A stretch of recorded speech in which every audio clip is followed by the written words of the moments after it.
Isang mapagpalang araw sa inyong lahat mga kabangers at kayanggaw. Nais ko lamang ibahagi ang aking karanasan na nangyari pa noong ako ay binata pa lang. Hindi pa uso ang mga teknolohiya noon. Tanging ang aking kompletong alaala lang ang nagsisilbing patunay na totoong nabubuhay pa sa mundong ito ang mga aswang. Tawagin niyo na lang ako sa pangalang Dante. Kabanong, mga kabangers at mga kayanggaw, ito ang aking kwento.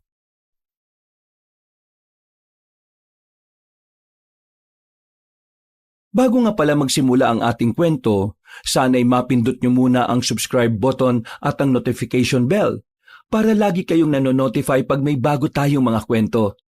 At huwag nyo rin kalilimutan mag-like at comment. Napakalaking tulong po ito sa ating channel para mas makapagatid pa kami sa inyo ng mga magaganda at mga nakakapangilabot na mga kwento. At ngayon, sa ating pagpapatuloy. Ay naka, nakakapagod naman talaga ang buhay na ito. Kagagaling ko lang sa trabaho. Ako pa talaga ang magpupuno ng drum na ito. Ay, Diyos ko. Hindi ko na talaga masa ng anak kong yun, Palibasa, nagkaroon ng magandang trabaho. Akala niya siguro katulong niya na ako rito. Aling Fatima, pupunin niyo po ba yung drum na yan? Dante. Napadaan ka. Oo Kailangan kong punuin ito kasi wala nang panligo. Alam mo naman, sa susunod pa babalik ang linya ng tubig dito sa Baryo Masigla. Tulungan ko na po kayo. Ay nako, nakakahiya naman sa'yo. Tinulungan mo na nga ako nung nakaraan Tutulungan mo pa ako ngayon. Nakakaabala na. Ano ba naman kayo? Hindi naman po kasi ibang tao na kayo sa akin Magiging nanay ko na rin naman kayo balang araw. Nanay na ang tawag ko sa inyo kasi matagal na rin naman kami ni Alona. Ay, ikaw talaga. Ayos na ako na tawagin mo munang Aling Fatima. Magkasintahan pa lang naman kayo ng anak ko Tita Fatima na lang kaya para medyo maganda pakinggan. Kapag Ali kasi parang hindi tayo magkakilala Ay, naku, bahala ka. Kahit anong gusto mong itawag sa akin, wag lang nanay o mama kasi hindi pa naman kayo kinakasal O sige po. O paano, di Tita Fatima na lang po. O sige, handa ko na po itong kariton. Tapos, isakay na natin yung mga balde at galon ninyo. Napangiti na lang sa akin si Tita Fatima. Ina siya ng kasintahan kong si Alona. Matagal na kami ni Alona kaya ganun na rin kalalim ang samahan namin ni Tita Fatima. Parang pangalawang ina ko na rin siya. Wala akong naging problema sa kanya kahit na kailan. Sa katunayan, sobrang bait niya sa akin. Kapag meron akong mga problema, mas maaasahan ko pa siya kaysa kay Alona. Masyado na kasing abala ang kasintahan ko sa maraming bagay mula nang makapagtrabaho ito sa bayan. Binalikan ko si Tita Fatima tulak-tulak ang kariton na ginawa ko. Isinakay naman namin kagad ang malalaking balde at ang mga galon. Tita, pasensya na po kayo kay Alona ha. Alam ko, napapagod kayo sa mga gawaing bahay. Sinabihan ko na naman po siya na tulungan niya kayo kahit magugas man lang ng mga pinggan Ang kaso, palagi kami nag-aaway kapag pinagsasabihan ko siya. Pakiramdam niya kasi, sinasabihan ko siya ng tamad. Ano ka ba naman? Hindi mo naman kailangang humingi ng paumanhin kung tutuusin. Nagpapasalamat pa nga ako sa iyo Kasi hindi ikaw yung tipo ng lalaki na pababayaan lang ang katamaran ng kasintahan niya. Kaso kasi, ganun ang ugali ni Alona. Ang hirap niyang utusan. Pabuti pa nga nung wala pa siyang trabaho. Nagagawa niya pang magwalis-walis sa bakuran. Dapat ako ang humingi ng paumanin sa iyo kasi kapag nagsama na kayo, inaalala ko na baka ikaw lang din lahat kikilo sa bahay ninyo. Hindi naman po siguro. Baka naman kapag dumating na yung araw na yun matuto na siya. Hindi po ako magsasawang magpaalala sa kanya. Maraming gustong maabot sa buhay ang anak kong yon. Ang dami niyang gustong makuha. Ikaw ba, Dante? Ayos ka lang ba sa kanya? Hindi ka ba niya pinipilit na magbigay ng kung ano-ano sa kanya? Sandali akong natahimik sa tanong na yon, Kabanong. Sa totoo lang kasi, mula nang magkatrabaho na si Alona, may nag-iba na rin talaga sa ugali niya. Mas lalo siyang natakam sa mga material na bagay. Hindi na niya nabibigyan ng pansin ang simpleng bagay na pinaghihirapan ko para sa kanya. Madalas din na kapag aalis kami, palaging pinipilit niya na siya ang gumastos. Para daw makain namin ng masasarap na gusto niya kasi siya ang mas maraming pera. Hindi ko na lang yung pinansin dahil ayaw kong may pagsimulan ng away. Pero sa totoo lang, Kabanong, napapadalas na ang ugali niyang yon. Parang unti-unti ko na siyang hindi nakikilala. Wala naman po akong problema sa kanya, tita. Ganun pa rin naman po kami. Kung minsan, may maliliit na pagtatalo lang, yun lang naman po. Sigurado ka ba? Baka naman hindi ka nagsasabi ng totoo, ha? Nagsasabi po ako ng totoo, tita.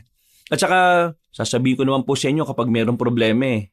Kung sakali mang nahihirapan ka na sa anak ko, kausapin mo lang siya, ha?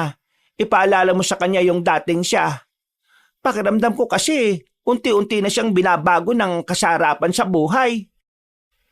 Hindi na ako nakapagsalita ng mga sandaling yon, Kabanong. Maya-maya lang, nakarating na rin kami sa ilog. Sinimulan kaagad namin ang pagsalok ng tubig. Bukod sa amin, meron pa rin mga tao ang nag-iigib ng tubig. Ilang araw na kasing walang linya ng tubig sa amin at nagiging problema na yon sa buong baryong Masigla.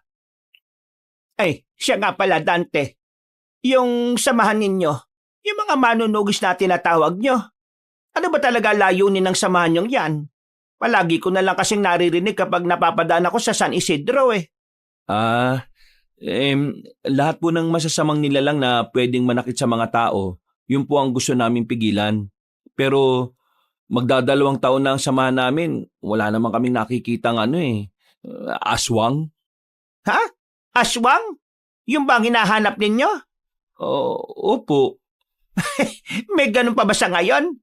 Ayon sa mga napagtanungan namin na matatanda, meron pa raw. Pero siyempre, nagtatago sila. Kaya kami, hinahanap namin. Hindi kami tumitigil kasi naniniwala kami na totoong nabubuhay pa sila. Alam mo, maganda yung adhikain ng grupo ninyo. Pero ikaw ha, mag-iingat ka. Kasi baka mamaya hindi aswang ang makalaban ninyo. Ho? Ano pong ibig niyong sabihin? Hindi naman sa ayaw ko sa samahan ninyo. Pero kasi sa samahan ninyo, parang pinapaniwala nyo mga tao na merong aswang talaga eh. Nagdudulot yun ng takot sa mga tao. Baka mamaya kasi, pagbawalan na kayo ng lokal natin. Alam nyo naman kung gaano kasira ulo mga nakaupo. Alam ko naman po yan. Pero huwag po kayong mag-alala. Wala pa naman pong nangyayaring pagbabawal sa amin. Kumusta naman pala kay Alona ang tungkol dyan? Pinag-aawayan nyo pa rin ba yan? Kung minsan po. Pero nasanay na lang po ako. Hindi ko nga po maintindihan minsan eh.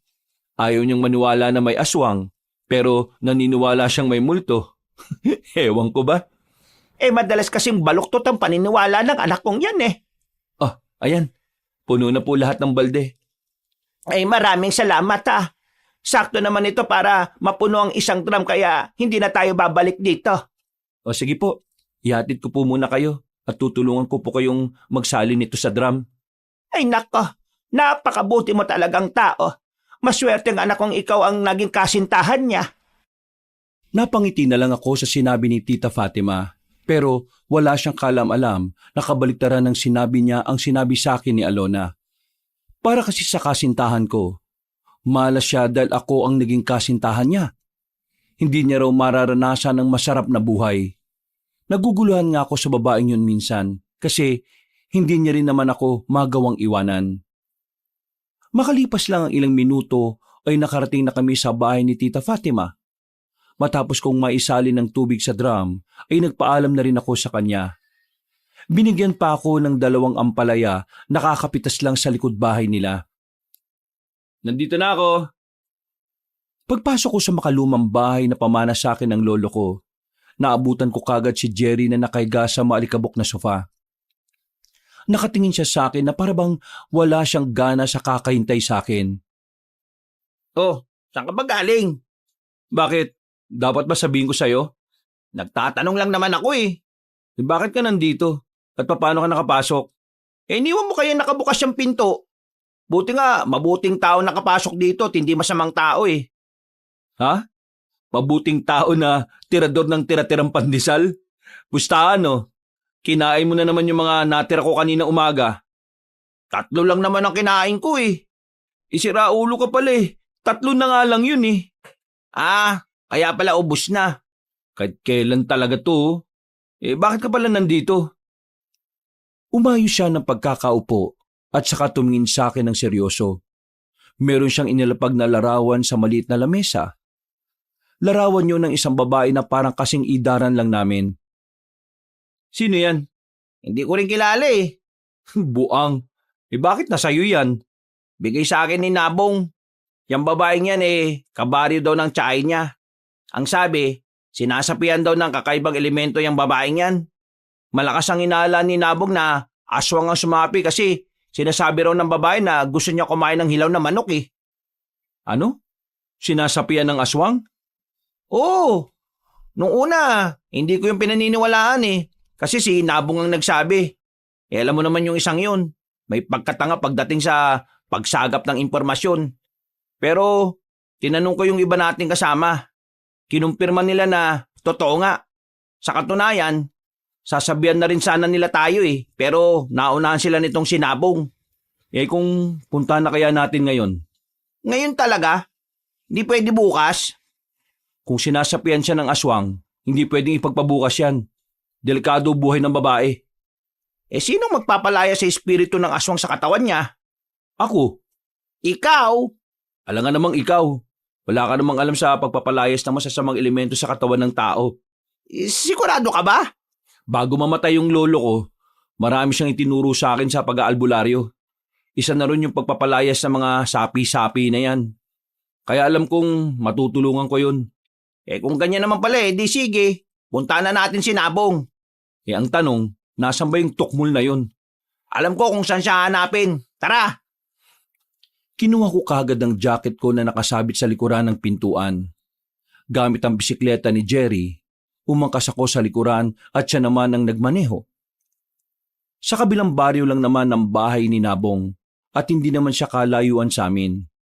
Nang dumating kami roon, inabutan naming nakikipagdigmaan si Nabong sa bingguhan. Patatanda na mga kalaban niya roon na parabang asar na asar sa kanya.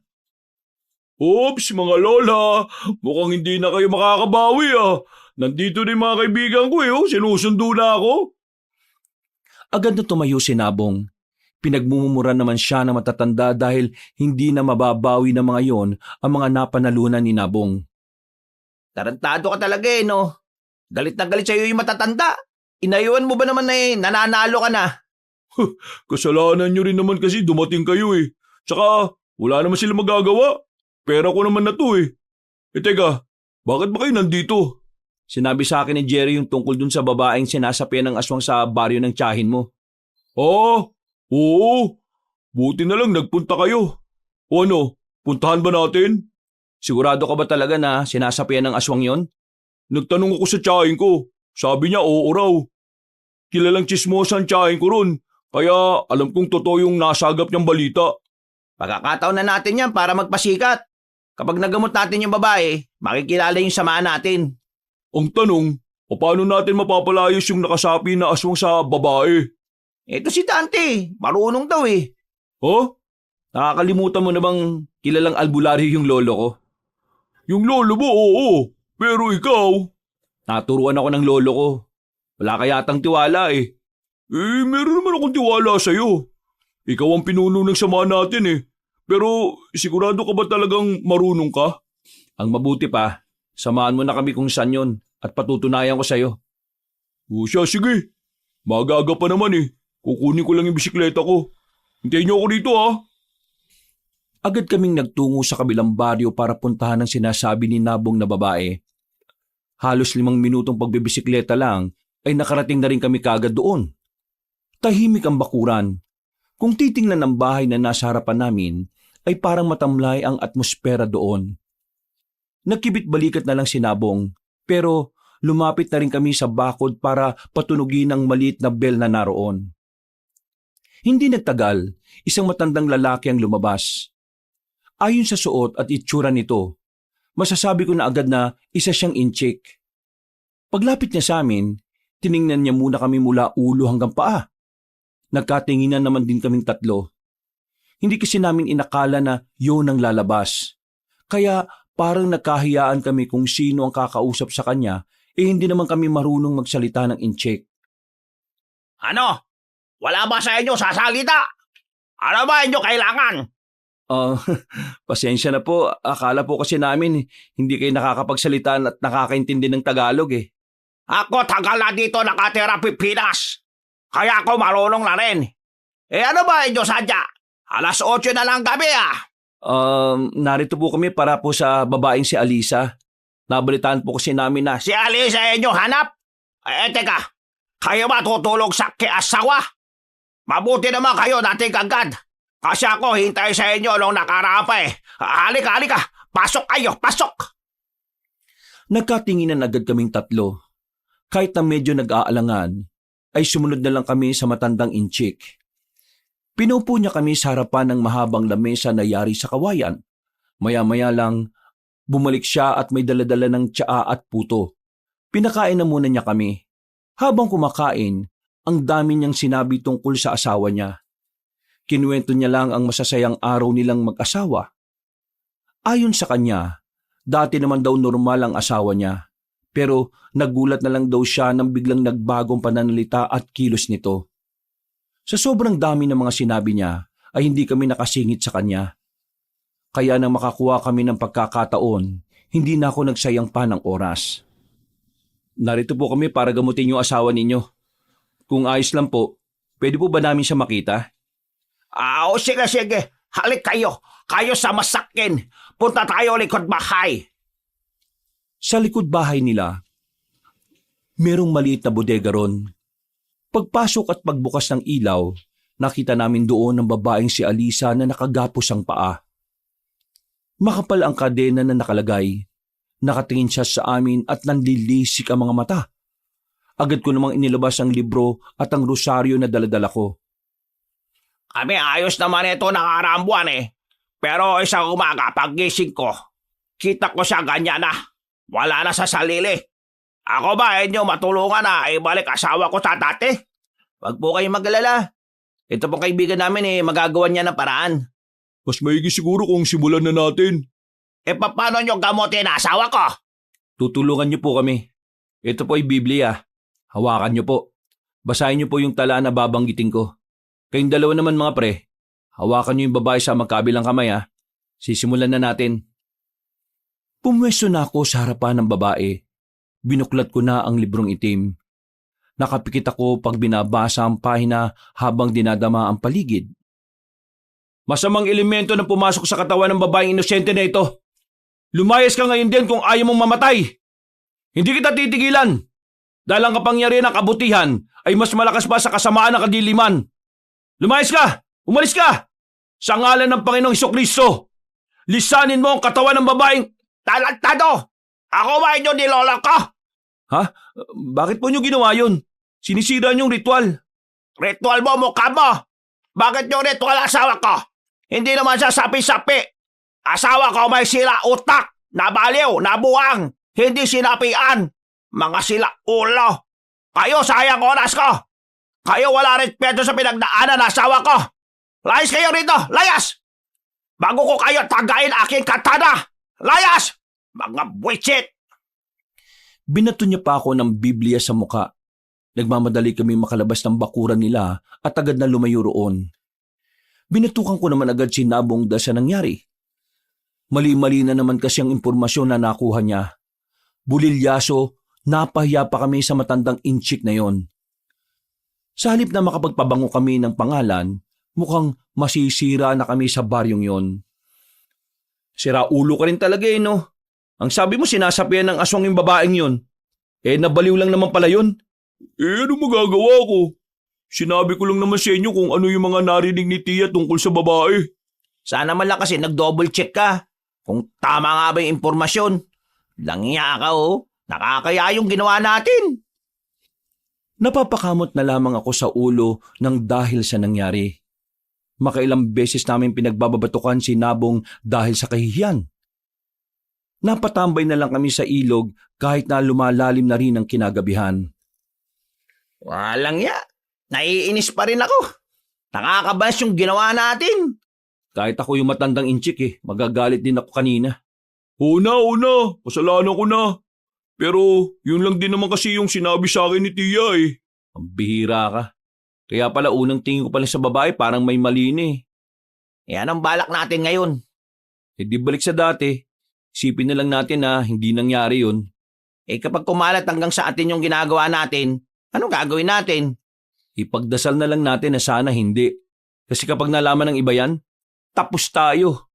Sira-sira tayo. Pwede bang iba na lang ang pag-usapan natin? Pakiramdam ko sinisisi niyo ako eh. Diyos ko. Oo, sinisisi ka talaga namin. Alam nga namang sisihin namin tiyahin mo. Hindi naman namin nakakausap yun. Sumaglit lang kami sa tambayan doon at maya-maya lang din ay naisipan na rin naming umuwi. Dumaan pa ako saglit sa bahay ng kasintahan kong si Alona. Pero hanggang sa mga sandaling yon ay hindi pa rin siya nakakauwi. Sa mga nakalipas na araw, napapansin ko noon na napapadalas na ang pag-uwi niya nang wala sa oras. Napapailing na lang ako habang tinatahak ang daan pag-uwi. Nang malapit na ako sa bahay namin, saka ko nakasalubong si Alona. Nilapitan ko siya kagad para kausapin. Pero unang salita ko pa lang ay nakaramdam na ako ng pagkairita niya. Alona, bakit ngayon ka lang? Alanganing oras na oh. May pinuntahan lang ako. Pinuntahan? Saan?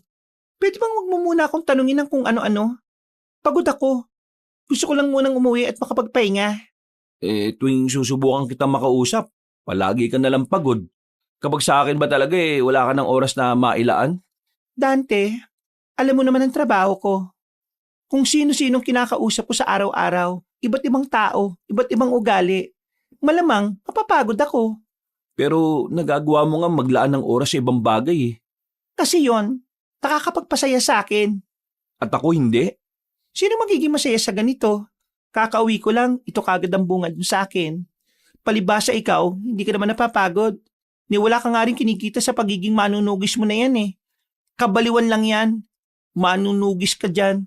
Wala naman kayo matugis. Para kayong mga weirdong tao. Huwag mo naman sanang malitin kung ano yung mga ginagawa namin. Kasi ayoko na makipagtalo. Uuwi na ako para makapagpahinga na. Ang laki na talaga ng pinagbago mo, Alona. Nagsimula lang naman lahat ng yan nung magkatrabaho ka. Di anong gusto mong sabihin? Binago ng pera ang ugali ko? Ganun ang tingin mo sa akin? Bakit, hindi ba? Alam mo, kung wala ka lang magandang may dudulot sa akin, pwede bang wag mo na akong kausapin? Kasi mas lalo lang akong napapagod sa mga sinasabi mo eh. Hayaan mo na muna akong makapagpahinga, pwede? Magsasalita pa sana ako, pero naglakad na siya ng mabilis. Wala akong nagawa kundi ang hayaan na lang siyang makalayo. Aminin ko man o hindi, nababahala na ako sa kanyang inaasal. Habang tumatagal, palala ng palala ang pinapakita niyang pagsasawalang bahala sa mga taong tunay na nagmamahal sa kanya. Kinabukasan, balik sa dati ang buhay ko. Papasok ako sa trabaho bilang tagabantay ng mga inaalagaang hayop ng isa sa pinakamayamang tao sa lugar namin. Malaki naman ang kinikita ko ron kahit na madalas wala naman akong ginagawa. Maikli din ang oras ng trabaho. Basta mapakain mo lang ng tama, yung mga alaga niya ay ayos na. Ang kaso nga lang, paminsan-minsan lang ang pasok ko ron. Depende kung kailan ako ipapatawag. At kung kailan nawala yung tunay na nag-aalaga sa mga hayop. Pero ganun pa man, kahit na 1 o 2 araw lang ang ipinasok ko ron, sumasapat na yon para sa panggastos ko sa loob ng 2 linggo. Kaya nga lang, kung minsan ay nasasaid kaya umi-extra din ako sa ibang trabaho. Bagay na hindi alam ni Alona. Hindi ko rin kasi sinasabi dahil sa alam kong mamaliitin niya lang din naman ako. Wala bang pagpupulo ngayon, Dante? Wala na muna siguro. Wala pa namang dapat pag-usapan eh. Sayang no? Kung totoo pala sanang sinasapian ng aswang yung babae kagabi, di sana sikat na tayo kung nagamot natin. Kung totoo, kaso nagkamali tayo eh. Buisit, nakakaya pa rin. Uy, Dante! Jerry! Napalingon kaming dalawa nang marinig namin ang tawag ni Nabong. Nakasimangot namin siyang hinarap. Hinihingal pa siya na parang sobrang layo ng itinakbo niya papunta sa amin. Oh, ano na naman? May daladala ka na naman katarantaduan, no? Sandali. Mamaya na kayo magsalita. May sasabihin ako mahalaga. Siguraduhin mo lang na mahalaga yan, ha? Kasi sasapakin ko na talaga yung mukha mo kapag kalokohan na naman yan. Hindi. Tungkol to dun sa babae. O di kalokohan nga talaga yan. Hindi to kalokohan. Makinig nga muna kayo kasi. O sige na. Magsalita ka na kasi. Nakahanda na tong kamao ko, ha? Pasensyahan talaga tayo. Yung babae kagabi na pinuntahan natin, hindi pala siya totoong baliw. Nagpapanggap lang siyang baliw para makakuha ng tamang pagkakataon para takasan yung inchik na yun. Nananakit daw kasi yung inchik eh. Hoy, ano naman ngayon? Suntukin na kaya kita. Wala na tayong pakialam kung nagpapanggap lang na baliw yun o hindi. Buhay nila yun eh. Bahala sila magsakitan. Manahimik na muna kasi kayo. Wala pa ako sa pinakasasabihin ko eh. Yung babaeng yun, kagabi rin nakatakas. Kanina madaling araw, habang naghihintay ako kay Tia para ihatid siya sa bayan, nakita ko yung babae, natakbo. Humingi pa nga siya ng tulong sa akin kaso bigla naman siyang umalis. Tapos kaninang umaga, mga Ano? nakita na lang yung bangkay ng babae sa gilid ng kalsada eh. Pinatay ng inchik malamang. Hindi, malabong yung inchik yung pumatay sa kanya. Pero siya yung pinagbibintangan ng mga tao. Pero para sa akin, hindi siya. Paano mo naman nasabi na hindi siya? Sabi mo nga nananakit yung inchik. Naalala niyo ba yung nabasa nating libro noon? Yung lumang libro na manipis lang? Yung tungkol sa maalamat na aswang na umiinom ng dugo ng tao? O paano naman namin makakalimutan yun eh? Doon nagsimula yung grupo nating manunugis. Tingin ko, ganun yung nangyari sa babae. Sobrang tuyot na tuyot kasi siya eh. Payat na payat. Parang sinimot talaga yung dugo niya. Sobrang putla. Nung una hindi ako naniniwala na nawalan siya ng dugo eh. Pero nung nakita ko yung parang butas niya sa bandang pulso sa kamay, doon na ako napaisip. Sigurado ka bang totoo na yung sinasabi mo? Oo nga, totoo nga to. Bakit ba ayaw niyong maniwala? Gusto ko makita yung katawan ng babae. Kung ganun di sumama kayo sa akin. Kilala ng tiyahin ko yung pinagdalang morgue sa babae. Wala kaming sinayang na pagkakataon ng mga sandaling yun, Kabanong. Mabilis namin pinuntahan ng morgue. Nakasaklob na ng kulay itim na tela ang bangkay at sisimulan na sanang imbalsamuhin. Pero buti na lang ay nakakuntsaba namin ang lalaki para sandaling matingnan ang bangkay. Tiningnan ko ang pulso sa bandang kamay. Doon ko nakita ang 2 butas na parang gawa ng mahabang pangil. Lumabas kami kagad matapos kong makumpirma sa sarili ko. O ano? Anong tingin mo? Mga tol, tingin ko magkakaroon na ng buhay ang samahan natin. Bakit? Sigurado ka na bang aswang yung dumali sa babaeng yun? Di ako pwede magkamali. Pero ganun yung nasa librong nabasa natin eh. Iba't ibang emosyon ang naramdaman namin ng mga sandaling yon. Nababahala, natatakot at nasasabik. Nababahala kami dahil alam namin na ang ganong uri ng pagpatay ng aswang ay hindi pangkaraniwan. Iba ang level ng aswang na gumagawa ng ganon. Natatakot kami dahil kapag nagkataon, kami ang samahan na makakaharap ng aswang. At kung mangyayari yon, aminado kaming mahihirapan kami dahil karamihan sa amin ay puro bago. Pero sa kabilang banda, nakakaramdam din naman kami ng kasabikan. Dahil kung sakaling mapatay namin ang aswang na yon, paniguradong makikilala ang samahan na binubuo namin. Dahil sa posibilidad na baka aswang nga ang pumaslan sa babae, napatawag agad ako ng pagpupulong. Lahat ng miyembro ng samahan namin ay inabisuhan namin para sa posibilidad na inkwentro sa mga aswang. Kinagabihan, sinimulan namin ang pagroronda sa kagubatan. Nilibot namin ang kasukalan ng gubat, kung saan-saan na rin kami nagsusuot.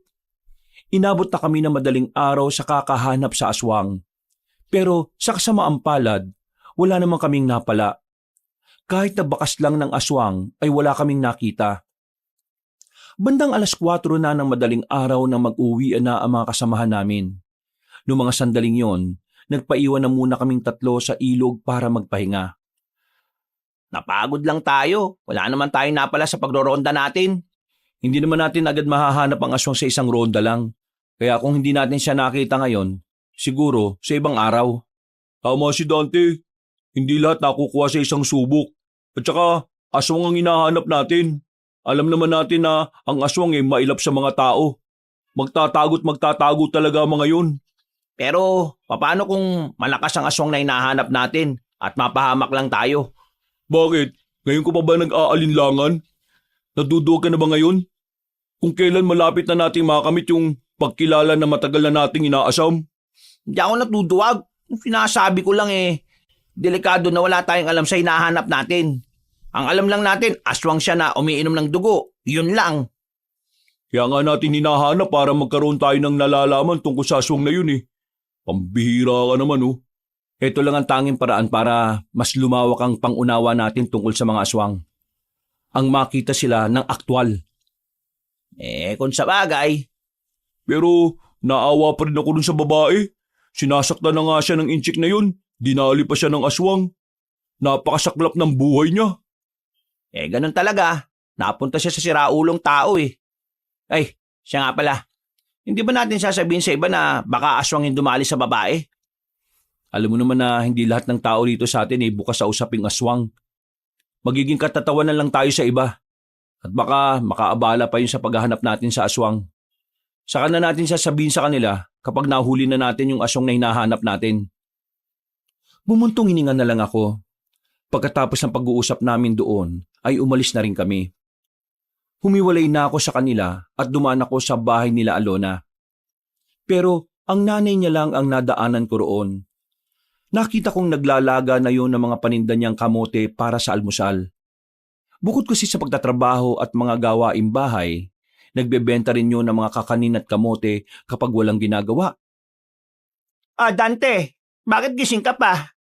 O kagigising mo pa lang? Hindi pa po ako natutulog.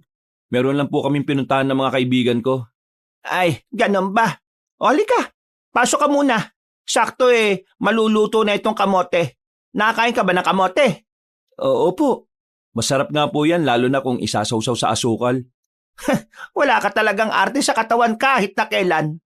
Mabuti ka pa. Si Alona, napaka-arte sa pagkain. Nagkausap na po ba kayo ngayon? Ngayon, hindi pa nga nauwi. Baka mamayang maliwanag na yun umuwi. Hindi pa ho nauwi? Sobrang wala na sa oras Kaya nga ewan ko ba sa babaeng yon? Hindi ko alam kung bakit bigla na lang naging gano'n ang ugali niya. Sobrang huli na uuwi tapos paggising aalis na kagad. Hindi man lang ako ginising para magpaalam.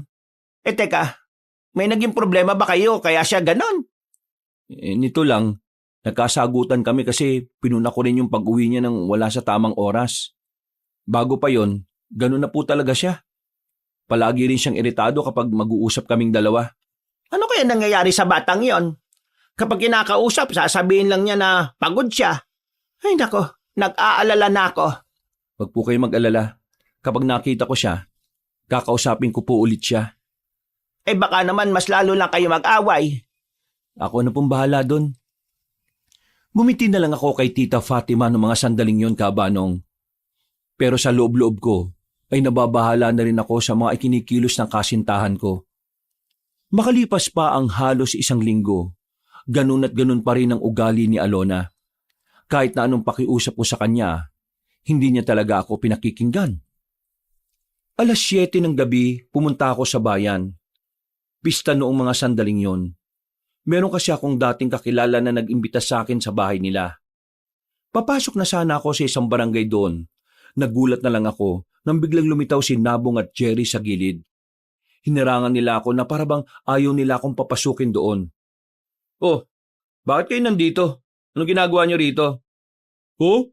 Malamang, nakikipista rin. Tara, umuwi ka na. Buwang ka ba? Kararating ko lang.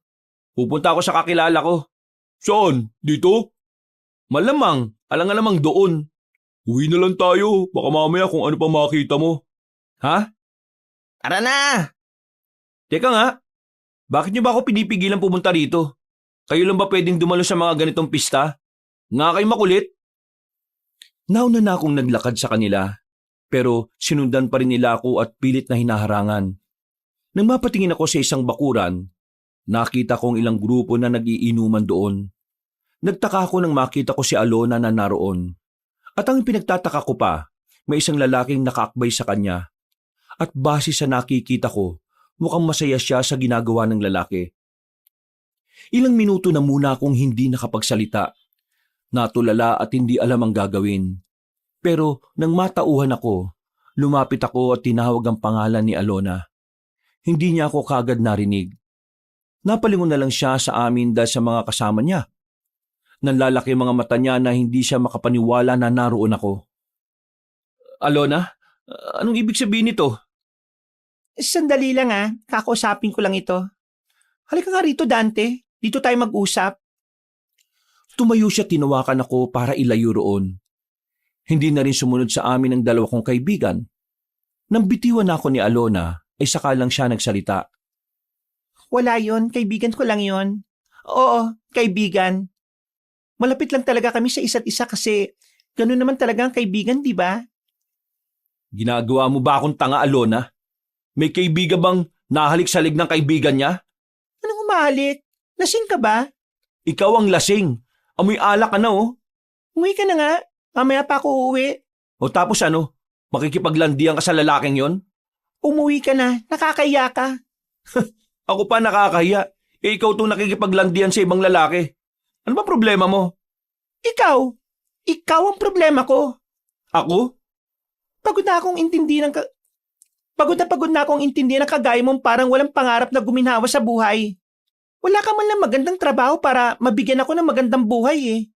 Inggit na inggit ako sa ibang babae dyan kasi yung mga kasintahan nila, kaya silang dalhin sa mamahaling resto. Samantalang ikaw, hindi mo man lang ako kahit may pasyal sa ibang lugar.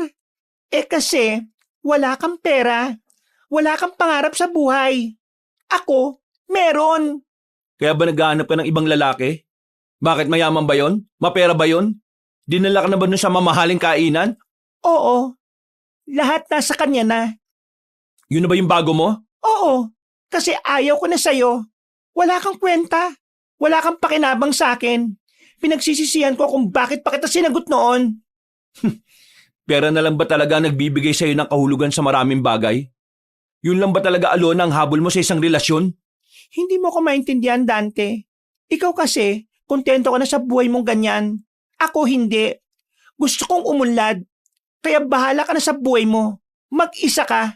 Maghanap ka na lang din ng babaeng mas mababa pa sa'yo. Hindi ko inakala na darating ka sa ganitong punto, Alona. Hindi ka ganito eh. Maunawain ka at talagang mapagmahal ka dati. Hindi ka ganito. Paano hindi ako magiging ganito? Sagad na ako sa kakaunawa sa'yo.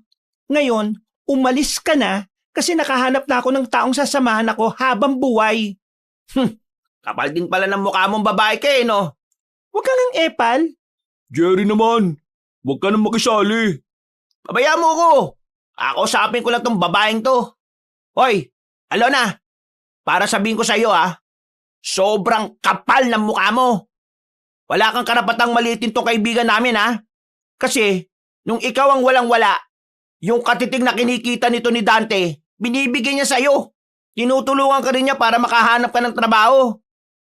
Tapos, sasabihin mong wala siyang kwenta at walang pakinabang? Ang sabihin mo, tapos mo na kasing gamitin siya. Sobrang kapal talaga ng mukha mo. Mas makapal pa sa 10,000 pinagpatong-patong. Kesa naman sa'yo. At wala ka rin puso, malandi ka. Yung nanay mo hirap na hirap sa kakatrabaho tapos ikaw, hindi mo man lang magawang makapagbigay. Lahat ng pera mo iyo lang. Napakawalang kwenta mong anak. Makati ka na nga, ang asim mo pa. Kaya ikaw, Dante, huwag mong iiyakan ng hinayupak na to, Babayaan mo siyang lumandi sa iba. Para kapag nahawa ng sakit, mamamatay ka agad yan. Ang kapal na mukha mong magsalita sa akin ng ganyan. Mukha ka namang aswang eh. Sana nga makita na namin yung aswang na hinahanap namin tapos ikaw naman ang isunod na madali.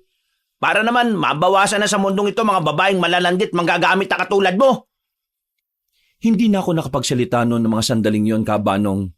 Lalong-lalo na si Alona na natameme na lang sa lahat ng sinabi ni Jerry. Matapos yon, ay agad na rin niya akong hinila paalis. Paglabas namin ng barangay na yon ay saka ko lang naramdaman ng sakit.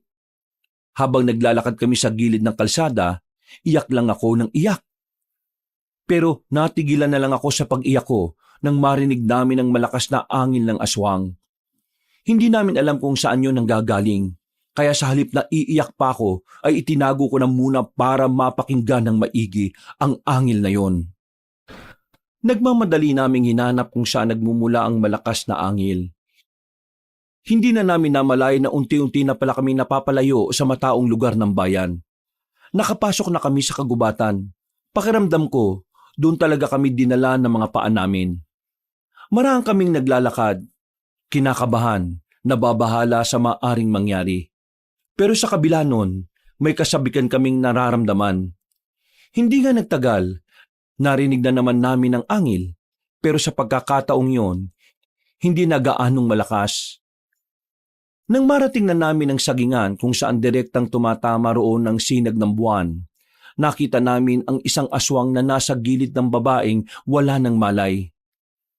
Nasa bibig ng aswang ang kamay ng babae at abalang-abala sa pagsipsip.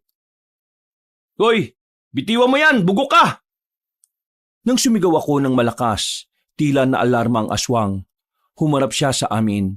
Pero dahil hindi naman sapat ang liwanag ng buwan ay hindi namin nakita ang mukha nito.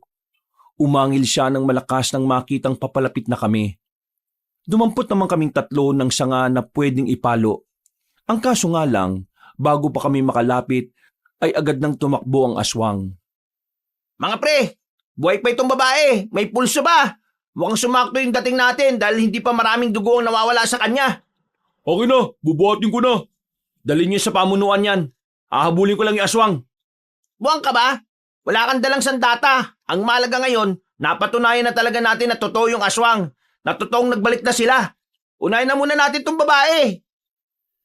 Kahit na sabik na akong makaharap ang aswang noong mga sandaling yon, Kabanong, ay nakinig na lang ako kay Jerry. Dinala namin ang babae sa harap ng pamunuan ng bayan. Inilagay namin ang babae sa daan nang walang nakakakita sa amin. Maya-maya lang, may mga nakakita na sa babae at agad naman itong inasikaso. Pwede naman nating sabihin na tayong nagligtas sa babae. At pwede rin nilang isipin na tayong may gawa nun sa kanya. Lalo pat hindi naman sila naniniwala na aswang ang may kagagawa nun sa babae. Ang mahalaga naman ngayon, nailigtas natin siya. Sayang, hindi natin nahabol yung aswang kanina. Sa susunod, hindi ko nahahayaan na makawala pa siya sa atin. Huwag ka pa dalos-dalos, pre. Kanina, hindi ko alam kung bakit sobrang lakas ng kaba ko. Pakiramdam ko talaga, hindi pangkaraniwan yung aswang na yun eh. Hindi man namin napuksa ang aswang, ay naging masaya na rin kami kahit na papaano. Umuwi kami sa baryo namin, at nang mag-isa na lang ako, naalala ko na naman ang ginawang panluloko sa akin ni Alona. Napapailing na lang ako. Wala nang luhang lumalabas sa mga mata ko. Ang kalungkutan ay napalitan na rin ng galit. Dahil sa engkwentro namin sa aswang, mas lalong naging ganado ang samahan namin. Pinagtatawanan man kami ng mga tao dahil sa mga kwentong kumakalat, hindi na lang din namin sila inintindi. Sinimulan na rin namin ang matinding pagsasanay bilang paghahanda sa paghaharap namin sa aswang. Kahit papaano ay nagkaroon ng magandang progreso ang mga ginagawa namin dahil lahat sila ay natututo naman. Oh, sige na mga kasama. Umuwi na kayo. Magpapahinga lang kami rito at uuwi na rin kami. Diretso bahay ah. Hindi yung puro katarantaduhan pa ang gagawin nyo.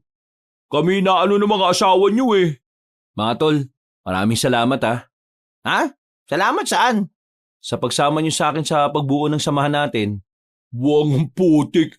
Hindi mo naman kailangan magpasalamat eh. Gusto rin naman namin itong ginagawa namin. Di ba, Jerry? Oo nga. Para ka namang iba eh. Basta, nararamdaman ko, malapit ang makilala ang samahan natin. Malapit na natin makasagupa at mapatay ang aswang na yon. Kaya kailangan natin pagandaan ang araw na yon. Natigil lang ang usapan namin nang biglang may napansin kaming matandang lalaki na naglalakad. Normal naman ang kasuotan niya. Meron siyang daladalang tungkod, malinis ang muka, at talaga namang walang kahit na anong bigote o balbas. Akala namin ay dadaan lang talaga siya, pero nagtaka kami nang huminto siya sa harapan namin. Ano pong kailangan nyo? Mga manonogis kayo? Teka, paano mo nalaman? Kanina ko pa kayo pinanonood eh. Ibig sabihin, nasa paligid ka lang mula kanina? Ano ang layunin ng inyong samahan? Bago namin sabihin sa inyo, pwede ba naming malaman muna kung sino ka? Huminga ng malalim ang matandang lalaki at tumingin sa malayo. Humiti siya sa amin na parabang matagal na niya kaming kilala. Umupo siya sa malaking bato at saka muling nagsalita. Sabihin na lang natin na isa akong albularyo. Isa kang albularyo? Ngayon, sabihin nyo naman sa akin kung ano ang layunin ng inyong samahan. Gusto namin makilala ang samahan namin. Kaya nga gustong-gusto naming mahuli ang aswang na yun eh. Makilala ang inyong samahan sa pamamagitan ng paghuli sa isang aswang?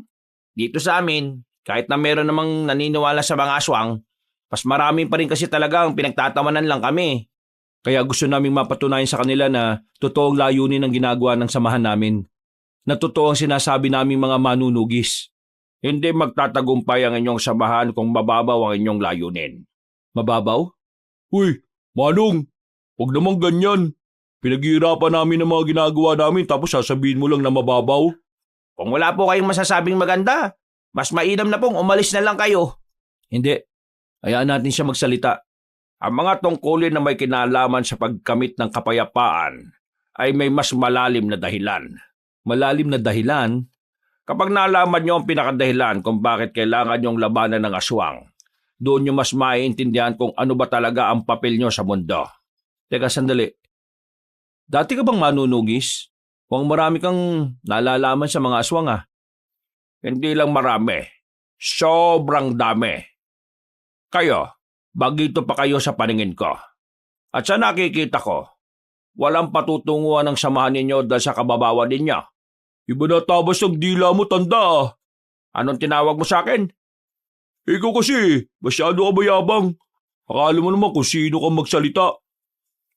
Nagulat na lang kami nang biglang hawakan ng matandang lalaki ang kwelyo ni Nabong. Agad naman ding umalma ang kaibigan namin. Nang akmang itutulak niya siya ng matandang lalaki ay nabigla kami sa sumunod na nangyari. Nahawakan ng matanda si Nabong sa kamay at biglang walang kahirap-hirap na binuhat at binalibag. Sa nakita namin, parang hindi yun gawain ng isang matanda. Hindi ka panipaniwala na nagawa niyang ibato si Nabong ng parang papel lang. Paano mo nagawa yun?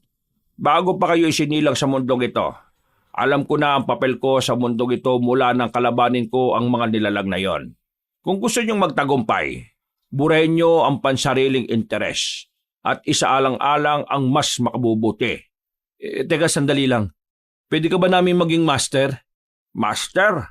Master, seryoso ka ba? Binalibag niya nga ako eh. Nararamdaman ko na matutulungan mo kami. Kaya pwede mo ba kaming turuan ng mga nalalaman mo? Mga bagay na may kinalaman sa pagtugis ng aswang. Handa kaming matuto. Huminga ng malalim ang matandang lalaki. Tumingin siya sa amin ng seryoso. Sandaling napailing at saka tinapik ako ng mahina sa balikat. Bukas, dito rin. Magkita-kita tayo rito. Naglakad na paalis sa matanda. Hindi ko alam pero may naramdaman akong saya noong mga sandaling yon.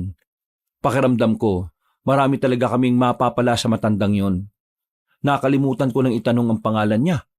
Sinubukan ko siyang habulin pero hindi na namin siya nakita. Loko matanda yun ah. Mukhang hindi talaga siya pangkaraniwan. Bukas, pupunta tayong tatlo ah. Walang dahilan para hindi magpunta. Matapos niya akong ibalibag. Kasalanan mo rin naman kasi, sira ulo ka eh. Naglakad na lang kami pauwi. Habang naglalakad kami, hindi namin maiwasang hindi pag-usapan ng aswang. Nalibang na kami sa pag-uusap, kaya naiba na rin ang direksyon namin. Laking pagtataka rin namin dahil hindi naman kami naligaw doon noon. Malapit lang din kasi yon sa baryo namin. Alang ya, pinaglalaro na yata tayo ng mga engkanto eh. Kanina pa tayo dito lakad ng lakad pero wala pa rin tayo sa kalsada. Hindi kaya naingayan sila sa atin? Mga engkanto, kung naririnig nyo kami, nakikiusap ako sa inyo. Huwag nyo naman kaming paglaruan oh. Kailangan namin makauwi sa amin dahil may kailangan din kaming gawin bukas. Walang kahit na anong tugon sa amin. Ipinagpatuloy na namin ang paglalakad. Sa hindi namin malamang dahilan, meron na kaming natanaw na isang lumang tulay. Isang tulay na hindi naman namin nakikita noon. Kaya naman labis ang pagtataka namin. Pero dumaan pa rin kami roon. Sa paglalakad pa namin, meron na kaming natanaw na isang lumang bahay rin. 2 palapag ang bahay. At kahit luma na yon, katakataka na medyo may kalinisan ng bakuran. Hindi kami kagad lumapit. Nag-obserba muna kami. Nang akalain naming wala namang tao, marahan kaming naglakad palapit habang nakahawak sa mga sandata namin. Papasok pa lang sana kami pero nakita na lang namin ng isang matandang lalaki na lumabas sa pintuan. Hindi namin makita ang mukha dahil madilim sa parting yon. Sino kayo at anong ginagawa niyo rito? Ikaw ang dapat naming tanungin yan. Sino ka? Anong ginagawa mo sa bahay na yan? Ako ang may-ari ng bahay na ito. Kaya kahit anong oras ay pwede akong magpunta rito. Sandali, manunugis ba kayo? Paano mo nalaman? Hindi sumagot ang matandang lalaki. Biglang namayani ang katahimikan. Nakaramdam na lang kami ng kaba at nadagdagan pa ito dahil sa malamig na simoy ng hangin. Kinutuban na ako ng masama. Nang bubunutin ko na ang sandata ko, ay bigla niya akong sinipa ng malakas. Tama nga ang hinala ko ng mga sandaling yon. Ang matandang nakaharap namin ay isang aswang. Hinabol ng 2 ang matandang aswang na yon pero hindi rin nila inabutan. Masyado raw yung mabilis. Tumalon din ang mataas sa mga sanga at puno. Buwisit, siguro siya yung aswang na nakita nating humihigop ng dugo sa babae. Kung pagmamayari niya nga yung bahay na ito, pasukin natin sa loob. Baka meron tayong malaman tungkol sa kanya. Pumasok kami sa bahay na yon. Naghalungkat kami pero wala naman kaming nakitang kahit na ano na may kinalaman sa mga aswang. Paglabas namin ng bahay, meron kaming natapakan na bagay sa ibaba. Pagdampot ko, isang pitaka. Lumang pitaka na walang laman na kahit na ano, maliban na lang sa nag-iisang larawan. Nang makalabas na kami ng kagubatan, saka lang namin nakita ang mukha na nasa larawan. Nabasa namin ang nasa larawan at nalaman naming 3 taon na pala mula nang ipadevelop yon. Pagtingin naman namin sa mukha ng nasa larawan ay pare-pareho kaming nagtaka sa aming nakita. Teka Dante, di ba ito yung matandang albularyo na nakausap natin kanina? Oo nga mukha niya eh. Pero galing sa aswang ang larawan na to . E di, isa lang ang ibig sabihin yan. Yung nakausap natin matanda sa gubat kanina at yung sumipa sa'yo iisa. Yung albularyo at aswang ay iisa rin. Pero paano nangyari yon? Paano mangyayari yun? E di malamang, nagpapanggap siyang albularyo para makapambiktima. Hindi. Iba yung pakiramdam ko sa albularyong nakausap natin kumpara sa nakausap natin kaninang aswang. Sinasabi mo bang magkaiba sila? Tingnan mo nga pre. Yan na yan yung mukha Pre, magising ka nga. Aswang yung albularyo. Kamukhang kamukha niya yung nandyan sa larawan. Paano yan? Pupunta pa ba tayo bukas? Kung totoong aswang ngayong albularyo na nakausap natin, yun ang pagkakataon natin para mahuli siya. Samantalahin na natin. Kinabukasan ng hapon, wala kaming sinayang na oras. Kahit na kinakabahan at medyo nababahala, pumunta kami sa napag-usapang lugar kung saan kikitain namin ang matandang albularyo. Dala-dala rin namin ang mga sandata namin at sa katunayan, napagplanuhan na rin namin kung papaano siya huhulihin. Pagdating namin sa lugar ay wala pang matanda. Kanina pa tayo dito. Darating pa kaya yung isang yun? Baka hindi na. Nabuko na natin yung tinatago niyang sikreto eh. Nararamdaman ko darating siya. Kaya ihandaan niyo yung sarili niyo. Kakayanin ba talaga natin siya? 3 tayo, mag-isa lang siya. Kung sabay-sabay tayong aatake sa kanya, hindi yun magiging mahirap para sa atin. Naghintay pa kami ng halos kalahating oras. Saktong 5:00 ng hapon, nakita na namin na matandang lalaki. Ganun na ganun pa rin ang suot niya. Dala niya pa rin ang tungkod niya. Humawak na kami sa mga sandata namin. Napansin niya yon, kaya tumigil siya ng ilang metro na lang ang pagitan namin sa kanya. Sandali, ano nangyayari? Diyan ka lang muna. Meron lang kami itatanong sa'yo. Sagutin mo lang na maayos. Magpakatotoo ka. Kung hindi, mapipilitan kaming paslangin ka ngayon din. Paslangin? Totoo ba talagang albularyo ka o nagpapanggap ka lang para makapambiktima ka? Ha? Anong pinagsasasabi mo? Sumagot ka! Isa akong albularyo at matagal lang ganito ang ginagawa ko. Kung isa kang tunay na albularyo, anong ginagawa mo sa bahay na yon? Saang bahay? Huwag ka na magkaila pa. Nagulat na lang kami nang biglang umatake na si Nabong. Tinaga niya matanda pero agad din naman yung nakailag. Ako naman ang sumunod pero hindi rin ako makatama. Kakaiba ang pag-ilag na ginawa ng matanda. Parang hindi siya matanda kung kumilos. Mga pre, kalma! Anong kalma? Siya ang aswang na nakita natin. Hindi tayo pwedeng kumalma ngayon. Kailangan nating tugisin ang isang yan. Sandali lang! Magpapaliwanag ako! Magpapaliwanag?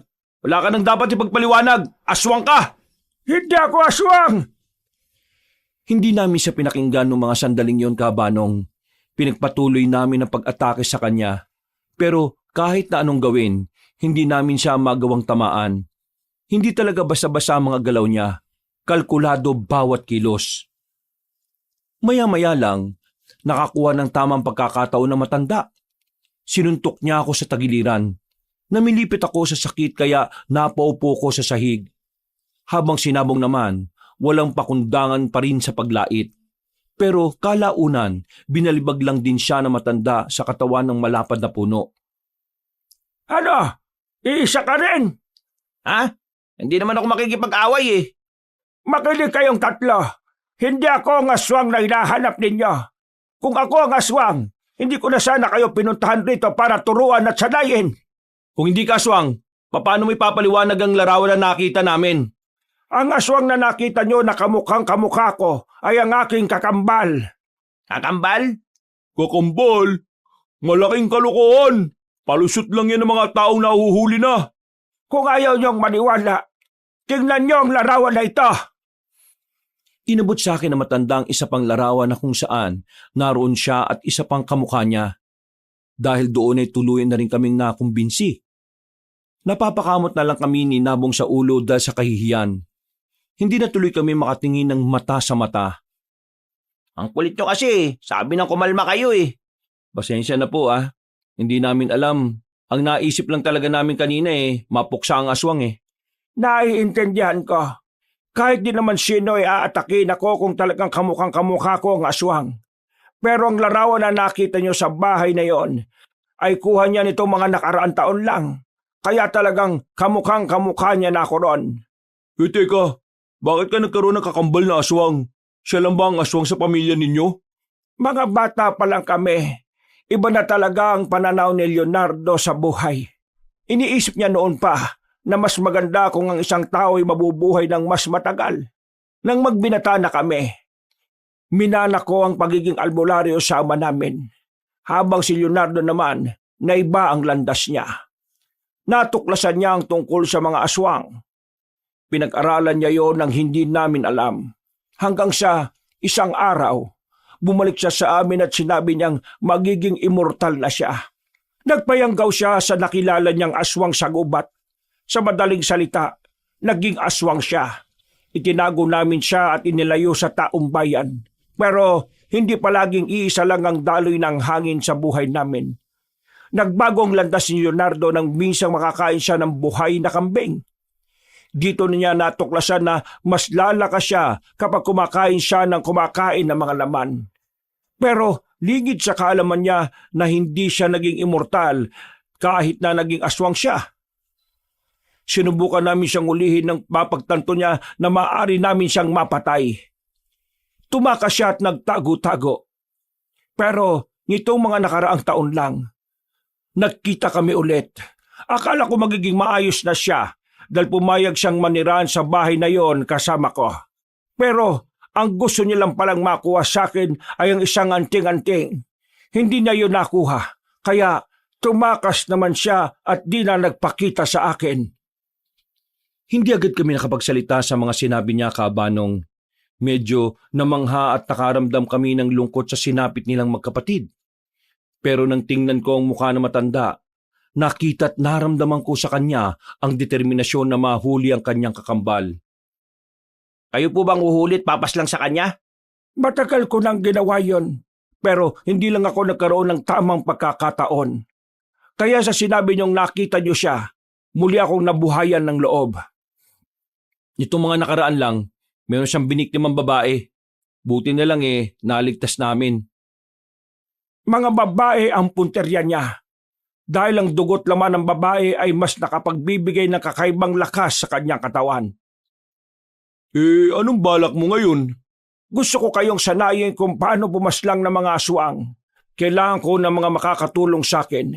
Dahil nararamdaman ko sa mga susunod na araw, hindi lang si Leonardo ang makikita nating aswang sa lansangan. Ibig niyo bang sabihin? Marami ang mga aswang, pero naghihintay lang sila ng tamang pagkakataon. Ano ba talaga ang motibo nila sa mga tao? Ang tanging layunin na nakikita ko, magpapalakas sila ng magpapalakas gamit ang mga tao. At yun ang dapat nating pigilan. Ngayon, sabihin niyo sa akin, handa ba kayo magsanay sa ilalim ng aking pamumuno? Nagkatinginan kami magkakaibigan. Pare-pareho kaming sumang-ayon doon. Alam namin na kailangan namin ng tulong ng isang veteranong mangpupuksa ng mga aswang. Kalaunan, sinabi na rin niya ang kanyang pangalan. Siya daw ay si Mang Carpio, isang malakas at mahusay na albularyo na manunugis. Buong buhay niya ay inialay niya sa kanyang tungkulin. Kaya nung mga sandaling yon, itinaya na rin namin ang aming tiwala sa kanya. Sana ay marami kayong natutunan sa mga itinuro ko sa inyo. Pero hindi pa dyan nagtatapos ang lahat. Bukas ay meron din ako ituturo sa inyo ng mga bago. Hindi ko kayo titipirin sa mga kaalaman dahil nakikita kong mabilis kayong makasunod sa akin. Maraming salamat po ulit, Mang Carpio, at pasensya na po talaga kanina. Huwag niyo nang isipin ang bagay na yon. Ang mahalaga ay magkakasundo tayo. Huwag po kayo mag-alala. Yung tinuro niyo po sa amin ay ituturo din namin sa iba pa namin kasama. Sigurado mas lalong lalakas ang loob ng mga kasama namin kapag nakakuha na sila ng bagong kaalaman. At sana, mas dumami pa tayo. Pero ito lang ang gusto kong ipaalala sa inyo. Huwag na huwag kayong magiging kampante. Ngayong sisimulan nyo ng pasukin ang tunay na laban, kahit na pagtulog nyo ay dapat alerto kayo. Napabuntong hininga na lang kami at napatango sa kanyang sinabi. Matapos ang pag-uusap namin, ay nagpaalam na rin si Mang Carpio sa amin. Kami naman ay naglakad na din pauwi. Habang tinatahak ang daan, hindi namin maiwasang hindi pag-usapan na matanda. Kahit kasi napatunayan naming hindi naman siya aswang, pakiramdam namin ay may kakaiba pa rin sa kanya. Alam nyo, parang may kapangyarihan si Mang Carpio. Napansin ko nga rin kanina Parang hindi siya napapagod. Tapos, nakita niyo yung talon niya? Hindi normal Nadinig niyo naman kanina, di ba? Meron siyang anting-anting na gustong kunin ng kakambal niya. Baka kanina, yun din ang gamit niya. Naiisip ko nga rin paano niya kaya papaslangin ng aswang na yun kakambal niya yun. Baka kaya niya tayo kinailangan kasi gusto niya na tayo ang pumaslang sa aswang na yun. Kasi di ba, kapatid niya rin yun kahit na anong mangyari. Mahirap yung para sa kanya. Oo, may punto ka rin sa wakas. Bago ko uwi sa amin ay napadaan ako sa bahay nila Alona. Kagaya ng dati, wala na naman siya roon kahit gabing-gabi na. Tanging si Tita Fatima lang ang nakita ko roon. Hindi ko na lang sana papansinin si Tita Fatima dahil gusto ko na rin makapagpahinga. Pero nagulat ako nang bigla niya akong tinawag. Dante, alika rito. Oh, Tita Fatima, bakit po gising pa kayo? Hindi kasi ako inaantok Iniisip ko kasi kayo ng anak ko. Ano ba nangyayari, Dante? Kaninang umaga sinabi sa akin ni Alona na wag na raw kita papupuntahin dito sa bahay. Nag-away na naman ba kayo? Tita, ang totoo niyan, nakikipaghiwalay na po sa akin si Alona. Ha? Bakit naman? Pambihirang babae naman yon. Mas maganda po siguro na sa kanya niyo na lang po itanong. Diyos ko, iho. Pasensya ka na sa anak ko, ha? Ang laki na talaga na ipinagbago niya. Ikaw pa itong nahirapan at nasaktan. Ayos lang po. Naiintindihan ko naman ang dahilan niya Pero wag po kayong mag-alala. Kahit wala na po kami ng anak niyo, palagi pa rin po akong nadirito para silip-silipin kayo. At kung sakaling meron kayong kailangan, nandito lang din po ako para tumulong. Hindi ko talaga maintindihan sa anak ko kung bakit ayaw niya sa isang katulad mo. Napakabuti mong tao. Siguro po, hindi talaga sumasapat ang kabutihan. May mga parte talaga ng buhay natin na kailangan nating tanggapin na panandalian lang ang ibang tao sa atin. Ang mahalaga naman po para sa akin, masaya siya at ligtas siya. Basta, ako nang humingi ng paumanhin sa iyo, Dante. Ayos lang po yun. Kayo rin po, mag-iingat po kayo palagi ha. Ikaw, kumusta ka naman? Meron na ba kayong mga nakalaban na aswang? Nagtaka ako sa biglang tanong niya ng ganong bagay. Napansin ko rin sa mukha niya na parabang nababahala siya at patingin-tingin sa paligid. Hinawakan ko siya sa balikat at sinubukan ko siyang pakalmahin. Bigla na lang kasi siyang nataranta. Bakit po tita? Ano pong problema? Kanina kasi, nanggaling ako sa kaibigan ko sa kabilang baryo. May mga narinig akong usap-usapan doon. May namataan daw silang mga aswang sa gubat. May mga hila-hilang tao na wala ng buhay. Nung una, akala ko chismis lang. Pero napatunayan kong totoo yon kasi nasa lugar din pala na yon yung pamilya ng mga biktima. Dante, nagiging totoo na talaga ang mga nilalang na yon. Hindi naman kita anak pero nag-aalala ko para sa iyo. Pati na rin sa mga kasamahan mo. Hindi niyo po kailangan mag-alala. Nakahanda po kami sa paparating na problema. Hinawakan ko na lang ang kamay ni Tita Fatima para kahit na papaano ay kumalma na rin ang kalooban niya. Hanggang sa makauwi ako sa amin ay hindi mawala-wala sa isipan ko ang sinabi ni Tita Fatima. Patunay lang kasi yon na nagsisimula ng magpalakas sa mga aswang. Kinabukasan ay maaga kaming nagtungo sa kitaan namin ni Mang Carpio. Nag-ensayo kami ulit. Marami kaming natutunan sa kanya. Bagay na unti-unti naman naming natututunan. Hanggang sa lumipas pa ng maraming araw, mas naging maalam na rin kami sa mga galaw at bawat kilos kontra aswang. Malaki nang ipinagbago namin sa loob lamang ng 1 buwan. Sa pisikal na pangangatawan din namin ay medyo lumakas kami. Nagkaroon kami ng mga muscle na talagang nakatulong para matagalan namin ang matinding pag-iensayo. Sa puntong ito, opisyal ko nang tinatapos ang pagsasanay ninyo.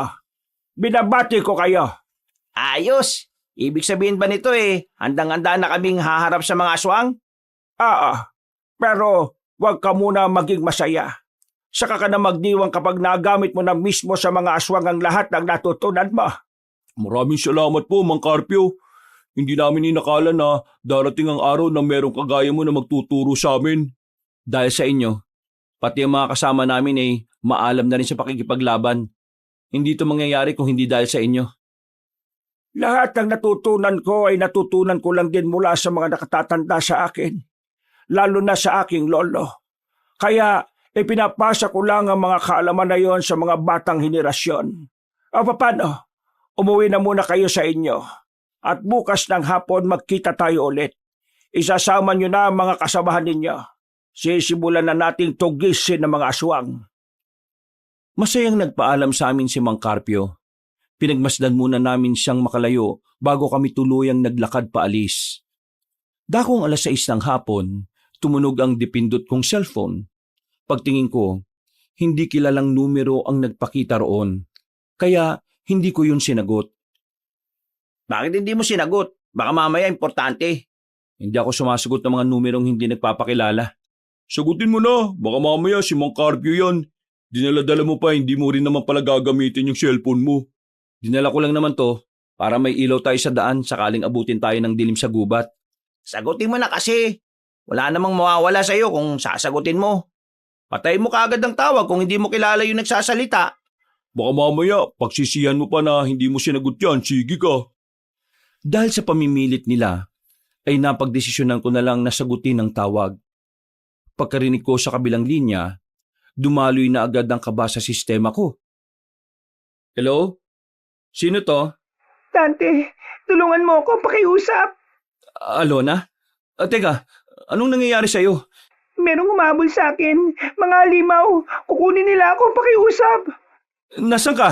Sabihin mo, pupuntahan kita. Nandito ako sa sa may kabilang baryo lang. Dito sa abandonadong factory. Hindi ako makalabas Ang dami nila. Hinahanap nila ako. Ako na lang ang kailangan nila. O sige, diyan ka lang. Huwag kang aalis ha. Pupunta na ako. Oh, Ano nangyari, pre? Si Alona, mukhang hinahabol ng mga aswang. Kailangan ko siyang puntahan. Hayaan mo na siya ron. Niloko ka na nga niyan eh. Kahit na pinigilan ako ng mga kaibigan ko, ay tumuloy pa rin ako. Kung ano man ang ginawa sa akin ni Alona, isinantabi ko na muna yon. Ang malaga sa akin nung oras na yon ay makapagligtas ng buhay. Sumunod din naman sina Nabong at Jerry sa akin kahit banas na banas sila kay Alona. Gamit ang bisikleta ay tinahak namin ang daan patungo sa kabilang baryo na hindi rin naman kalayuan sa amin. Nang matanong na namin ang abandonadong factory, narinig na rin namin ang mga kaluskos sa paligid. Maging alerto kayo. Pagkakataon na natin to para magamit kung anuman ang mga natutunan natin. Ginawa mo pa ng dahilan yan. Sabihin mo, mahal mo pa si Alona, kaya natin to gagawin. Pambira ka talaga, Dante. Kahit na tinatarantado ka na, handa mo pa rin ibuwis ang buhay mo para sa kanya. Hindi ko naman kayo pinilit na sumama rito eh. Tapos ganyan na maririnig ko. Umuwi na nga kayo at ako nang bahala rito. Di mo kakayanin na mag-isa. Kaya nga kami nandito eh. Pero lilinawin lang namin ha. Kaya kami nandito kasi ikaw ang dahilan. Hindi yung dati mong kasinta na, Shh! Huwag kayo maingay! Tinakpan ko ang bibig ni Jerry nang makita namin ang tatlong lalaki na kakaiba ang kilos. Parang naninigas ang leeg nila habang palingon-lingon sa paligid. Hindi kami pwedeng magkamali. Ang tatlong lalaki na yon ay mga aswang. Kaya naman, marahan kaming lumapit sa kanila habang nakatalikod sila. Nang kakaunting distansya na lang ang pagitan namin, wala na kaming sinayang na pagkakataon. Lusob! Nakipagsagupaan kami sa tatlong aswang. Aminadong kinakabahan pero hindi nawala ang lakas ng loob namin. Mabibilis ang mga nilalang. Kung hindi kami nakapag-insayo, malamang sa malamang ay napatay na nila kami. Pero dahil sa mga natutunan namin, nagagawa namin silang tapatan gamit ang itak na daladala namin. Tinamaan sila sa iba't ibang parte ng katawan. Kaso parang hindi yung naging dahilan para mapatigil namin sila. Kailangan mapatay natin ang mga to bago pa tayo makita ng iba pa nilang kasamahan. eh di bilisan na natin. Sugod! Muli kaming nakipaglaban sa kanilang tatlo at dahil sa pagmamadali namin, tinamaan na ako sa bandang braso. Buti naman at hindi naman yung sobrang lala. Daplis lang kaya naigagalaw ko pa naman ang braso ko. Makalipas lang ang halos 5 minuto, nagawa na rin namin silang paslangin. Tuwang-tuwa kami dahil yun ang unang pagkakataon na nakapatay kami ng aswang. Parang mas lalo kaming nagkaroon ng dahilan para maging matapang. Tara, pumasok na tayo! Nagmamadali naming pinasok ang abandonadong factory. Binuksan ko kagad ang ilaw ng dipindot kong cellphone para ilawan ang loob. Marahan kaming naglalakad. Nang tutukan namin ang kaliwang banda kung saan nakatambak ang mga kinakalawang na drum, doon namin nakita si Alona. Nakasiksik at nanginginig sa takot. Alona, kami to. Huwag ka na matakot. Dante, Tara na. Umalis na tayo dito. pero marami sila. Pag-alagala lang sila. Puro babaeng kinukuha nila. Yung isa kong kasabayan sa paglalakad natangay na rin. Natatakot na ako. Sus, arte. Sumama ka na. Hindi ka naman mapapahama kasi nandito na yung tagapagligtas mo. Tagapagligtas mo na, niloko mo lang. Tumayo ka na dyan. Mas malalagay tayo sa alanganin kapag nagtagal pa tayo rito. Dante, marami sila. Diyos ko, baka magdrama ka pa. Tayo na! Nagmamadaling tumayo si Alona. Kumapit pa siya sa braso ko habang papalabas kami ng factory. Tiningnan na muna namin ang buong paligid. Wala kaming nakitang aswang kaya dali-dali na kaming lumabas. Pero nang nasa kalsada na kami, muli naming narinig ang malalakas na angil. Meron din kami mga narinig na sumisigaw ng mga kababaihan. Alona, mauna ka na umalis. Ha? Pababayaan niyo ako maglakad mag-isa? Anong tingin mo sa sarili mo, Reyna? May alalay kapag naglalakad? At saka, baldado ka ba? Marunong ka namang maglakad ah. Ibig ko sabihin, baka mamaya may makasalubong na naman akong halimaw. Eh di maganda. Kung ayaw mo, dito ka muna. Huwag kang lalabas dito kahit anong mangyari. Babalikan ka namin dito kapag nailigtas na namin yung ibang mga babae. Uunahin mo pa talaga yung ibang babae kaysa sa akin? Oo, hindi ba pwede? Ikaw nga, inuna mo ibang lalaki kaysa sa akin eh. Umangal ba ako? Aray mo! Boom! Basag! Hindi ko na hinintay pa makapagsalita si Alona. Iniwan na namin siya sa gilid ng bahay.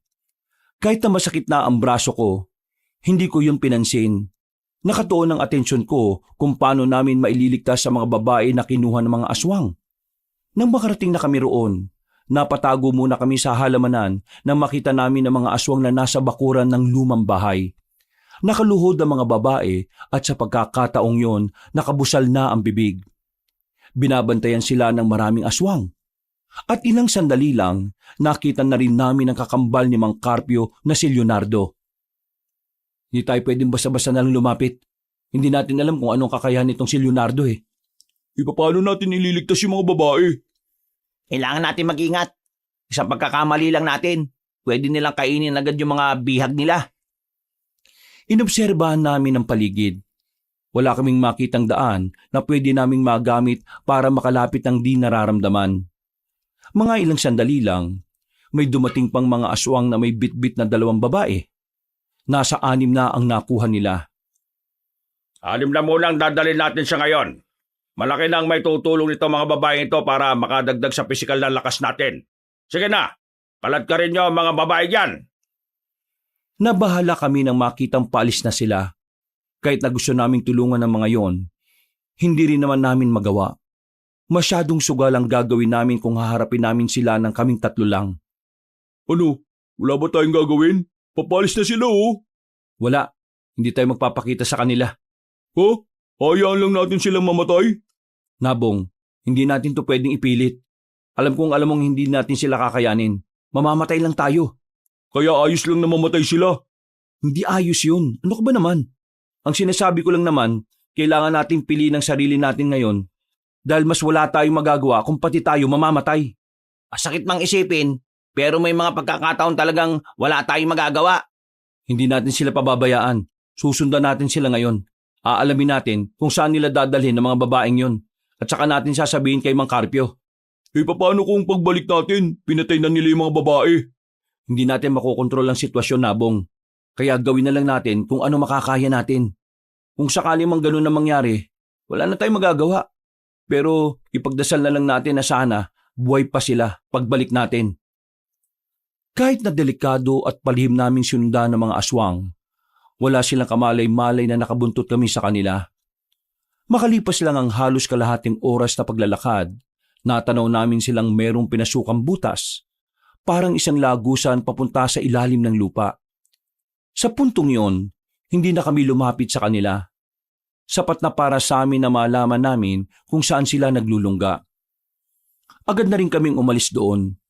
Nang makabalik na kami sa baryo namin, dinaanan ko na muna si Alona sa bahay nila para makasigurong nakauwi siya ng ligtas. Nang makita kong naroon na siya, ay nakahinga na rin ako ng maluwag.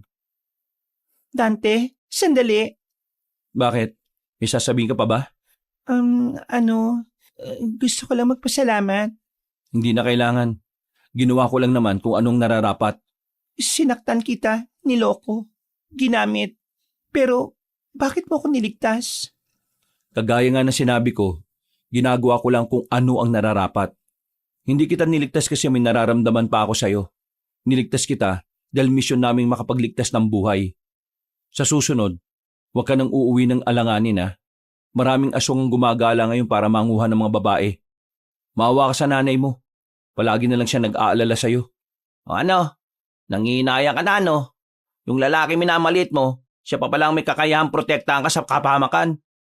Pero yung lalaking pinili mo na puro lang naman pera ang meron, nasaan? Wala! Alam mo, kanina ka pa eh. Hindi lang kita pinapatulan pero ngayon. Tama na. Aalis na ako. Gusto ko na magpahinga. Uy, aminin, nanghihinayang. Huwag ka mag-alala. Hindi ka napapatulan nitong kaibigan namin. Isa ka pang pangit ka. Nauna na ako naglakad. Hindi ko na nilungon pa si Alona. Pag-uwi ko ay siya pa rin ang iniisip ko. Aminado naman kasi talaga akong may nararamdaman pa rin ako sa kanya. Pero dahil nga sa misyon na kailangan naming gampanan, kailangan kong kalimutan kung anuman ang pagtingin ko kay Alona. Kinaumagahan, wala na kaming sinayang na oras. Hapon pa dapat ang pagkikita namin kay Mang Carpio pero kakasikat lang ng araw ay agad na rin namin siyang pinuntahan sa lugar niya. Mabuti na lang ay naabutan namin siya roon na abalang nag-aayos ng mga pananim nitong halamang gamot. Ah, bakit kayo narito? Ang sabi ko ay mamayang hapon ba tayo magkikita? Mang Carpio, alam na namin kung saan nagkukuta ang mga aswang. Kailangan natin silang lusubin. Meron silang mga bihag na babae. Teka, sigurado na ba kayo dyan? Napalaban kami kagabi kasi niligtas namin yung dating syota nitong si Dante. Bukod doon, may mga kababaihan na kinuha. Nakita rin namin si Leonardo doon. Siya yung namumuno sa mga aswang. Kung hindi tayo magmamadali, baka hindi na natin maabutang buhay yung mga babaeng yun. Kailangan natin sila iligtas.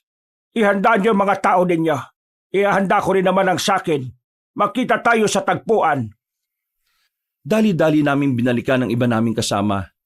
Na makumpleto na kaming lahat, ay agad na rin kaming nagtungo sa tagpuan. Ilang minuto lang, dumating na rin si Mang Carpio kasama ang 10 manunugis. Ayon sa kanya, bitirano na rin ang mga yon kaya malaki ang may tutulong na mga yon sa labanan. Wala pang 8:00, umalis na rin kami. Nagsimula kaming maglakbay at makalipas nga lang ng ilang oras, nakarating na rin kami sa lugar.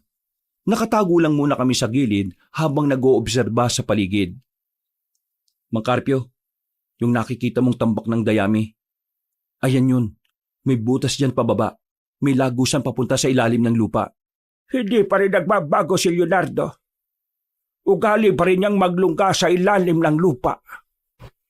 Sandali kaming nanatili sa kinilalagyan namin para pakiramdaman ang paligid. Nang masigurong walang makakakita sa amin, ay agad-agad na kaming lumabas. Nauna na akong bumaba sa lagusan. Sumunod din naman sila kagad kaya dali-dali din naming tinahak ang ilalim ng lungga. Pero sa kasamaang palad, wala na kaming inabutan doon. Tanging mga bakas na lang ang natira. Wala na rin ang mga babaeng bihag. Sa tingin namin ay nakakutob na si Leonardo noon. Dahil wala naman kaming napala nung umagang yon, minabuti na lang namin umalis na muna roon. Dismayado kami dahil talagang pinaghandaan namin ang pagkakataong makakaharap na namin ng mga nilalang. Malas naman talaga. Kung kailan handang-handa na tayo, saka naman wala tayong napala. Nakakasiguro kung naramdaman nila kayong sumusunod kagabi. Kilala ko si Leonardo. Hindi siya basta-basta mauutakan. Hindi ba dapat hinintayin na lang muna nating sumapit ulit ang gabi? Baka mamaya bumalik sila ron. Hindi na bumabalik ang mga aswang sa mga lugar na alam nilang natuntun na ng mga kalaban. Ugali na talaga nilang magpalipat-lipat. Paano yan ngayon? Saan naman natin sila hahanapin? Hindi natin sila hahanapin. Anong gagawin natin? Maghihintay? Magbabantay. Maghihintay. Wala tayong ibang pwedeng gawin kundi yun lang. Ngayong parang alam na nilang meron ng tumutugis sa kanila. Nakasisiguro kung nag-aanda na rin sila na kalabanin tayo. Bumuntong hininga na lang ako ng malalim. Makalipas lang ang ilang oras na paglalakbay, ay nakarating na rin kami sa ilog kung saan ang aming tagpuan. Doon na kami naghiwa-hiwalay. Sa mga sumunod na araw, mas naging abala kami sa pagbabantay sa baryo namin. Pati na rin sa mga kalapit na baryo na maaring puntahan ng mga aswang. May mangilan-ngilang aswang din naman kaming namataan noon, pero hindi sila tumuloy na labanan kami. Ang kutob namin, nagmamanman lang sila sa paligid. Nako Dante, mabuti naman at napadaan ka. Pasok kayo. Sumama na rin kayong dalawa. Sige na, meron akong nailutong tsampurado rito. Nakakaya naman po. Salamat na lang po, tita. Anong nakakaya? Kaarawan ko naman ngayon eh. Ako nga ang dapat mahiya kasi tsampurado lang ang handa ko. Nagkatinginan kaming magkakaibigan. Sinamahan na lang namin si Tita Fatima para kahit papaano maging masaya naman ang kaarawan niya. Napakamot na lang din ako sa ulo noon kasi nawala rin sa isipan ko. Maya-maya lang, hinainan na rin kami ni Tita Fatima ng masarap niyang tsampurado na mayroong pang gatas sa ibabaw. Panay ang silip ko noon sa loob pero hindi ko naman makita si Alona. Mga bandang 4:00 na ng hapon, nakaramdam na rin kami ng hilo. Pinainom kasi kami ni Tita Fatima ng lambanog. Ah, tama na yan. Namumula na mga mukha ninyo. May mga tama na kayo. Aling Fatima naman kasi, ang sarap ng tsampurado at lambanog eh. Pakiramdam ko, Makakalimutan ko ang pangalan ko sa sobrang sarap. Teka, ano nga bang pangalan ko? Ikaw si Bornek. Bornek na aanik-anik. Oh, baka magkapikunan na naman kayo niyan ha. Tita Fatima, maraming salamat po sa palambanog at patsampurado nyo. Masarap po. Masaya po kami. Dapat nga akong magpasalamat sa inyo. Kasi kahit na wala rito yung anak ko pinasayan niyo ako. Nasaan po ba si Alona? Sinabihan ko ng wag gagala yun eh. Ang sabi niya kaninang umaga pag-alis niya, bibili lang siya ng pansit sa bayan. Pero mukhang dumiretso na naman sa mga katrabaho niya. Wala namang pasok yun ngayon eh. Ay nako, pambihira talaga. Hindi talaga siya masabihan kahit na kailan. Hayaan mo na. Ang mahalaga naman sa akin ay nandito kayo at napasayan niyo ako. Kahit na papaano nagkaroon ng kahulugan ng kaarawan ko. O siya. Umuwi na kayo para makapagpahinga na rin kayo.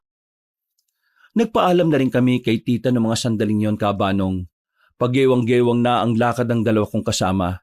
Habang ako naman ay medyo nahihilo na rin pero tuwid pa rin naman ang tingin ko sa daan.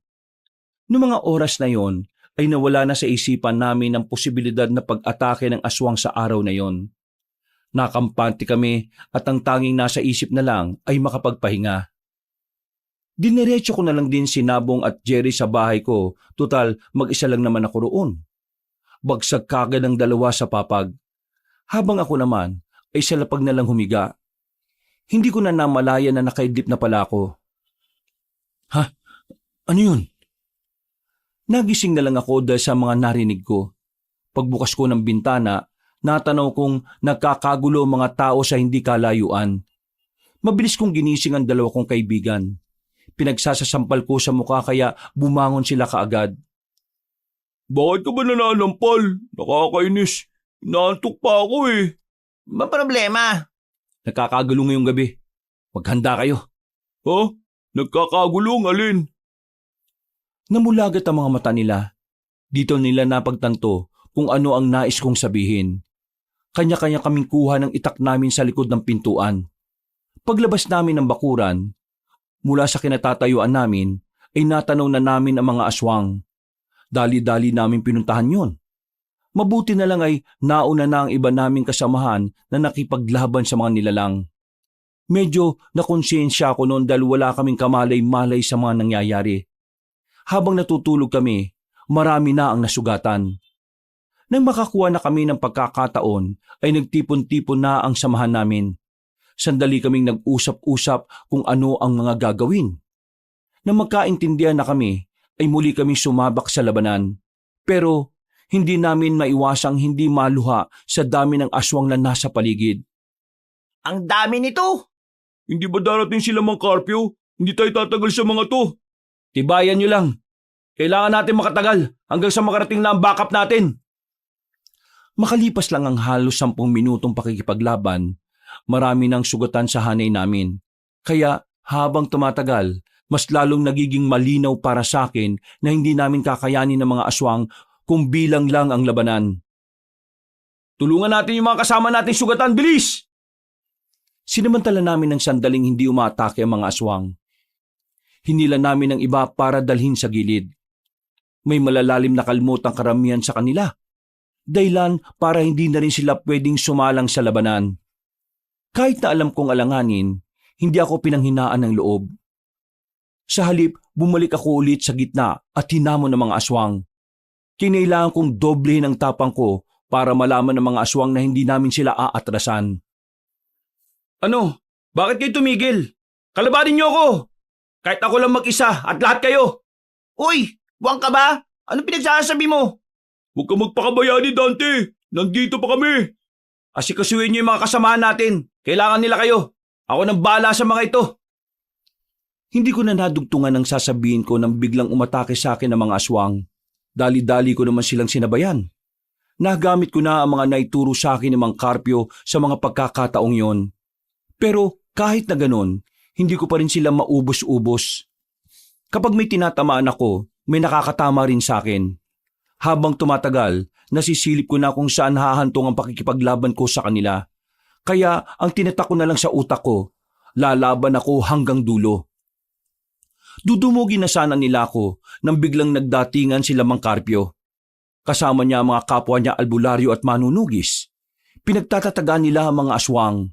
Dahil sa kanilang kausayan ay agad nila yung napaslang. Pero ang iba naman ay nagawa pa rin makatakas. Pasensya na at medyo nahuli kami. Ang malaga dumating kayo. Nabong, Jerry, dalhin niyo ang mga kasama niyo sa ligtas na lugar. May sasama sa inyong tao ko para gamutin sila.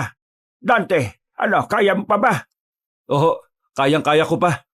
Sumama ka sa akin. Kahit na may mga sugat na ako sa likod, sabay kaming tumakbo ni Mang Carpio papunta sa kagubatan. Hindi ko alam kung bakit kami papunta roon. Samantalang ang mga aswang naman ay nasa baryo. Nalagpasan namin ang kakahuyan. Nakarating na kami sa parte ng gubat na putol ang mga puno.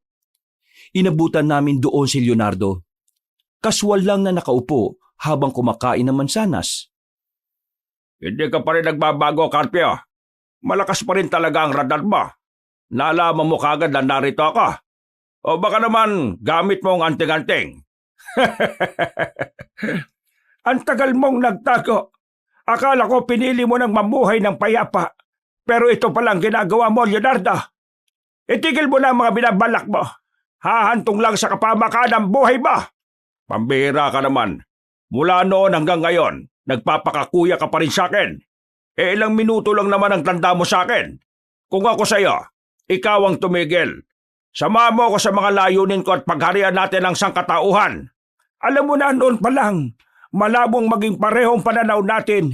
Kaya kung inaakala mong kukonsintihin kita sa kasamaan mo, nagkakamali ka. Hindi kita pinipilit, Carpio. Binibigyan kita ng pagkakataon na pumili ng mas makabubuti para sa'yo. Kung sasama ka sa akin, wala na makakapigil sa ating dalawa. Ikaw ang pinakamalakas na albularyo at manunugis dito sa atin. Kaya wala na kahit na sinong nilalang na makapipigil sa'yo. Kaya sa'yo na mismo nang galing. Ako ang pinakamalakas at walang kahit na sinong nilalang na makakapigil sa akin. Ibig sabihin lang nun, hindi ka rin uubra sa akin. Kaya ikaw ang papipiliin ko. Itigil mo ito o mawawala ka sa mundong ito. Tumawa ng malakas si Leonardo. Para bang hindi niya siniseryoso ang sinasabi ni Mang Carpio. Ramdam na ramdam ko sa kanya na sobrang kampante siyang kaharap ang kanyang kakambal. Bagay na nagdudulot naman ng pagkabahala para sa akin.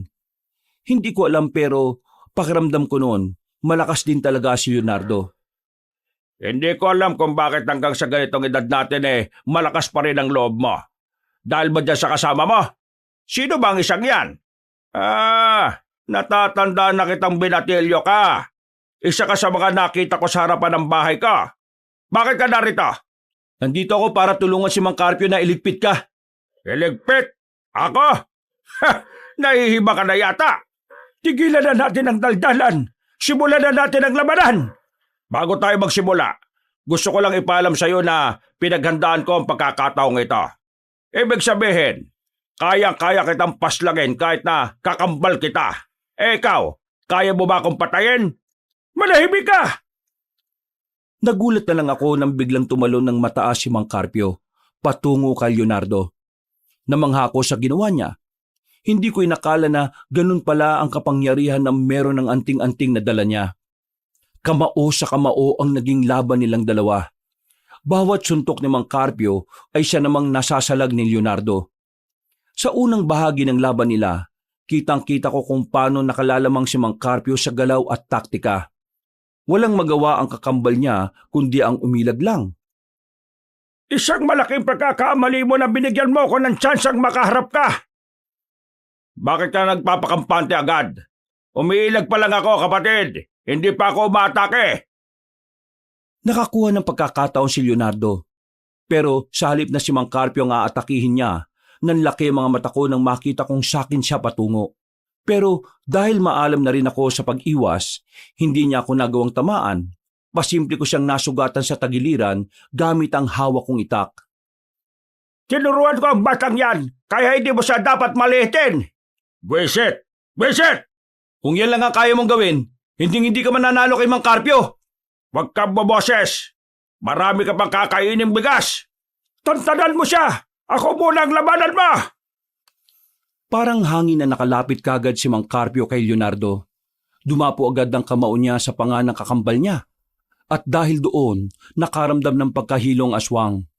Sinenyesan naman ako ni Mang Carpio para umatake. Kaya naman wala akong pinalagpas na pagkakataon. Binilisan ko ang takbo ko at saka bumwelo.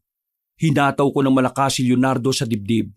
Agad namang sumirit ang dugo niya mula roon. Mukhang wala na akong magagawa.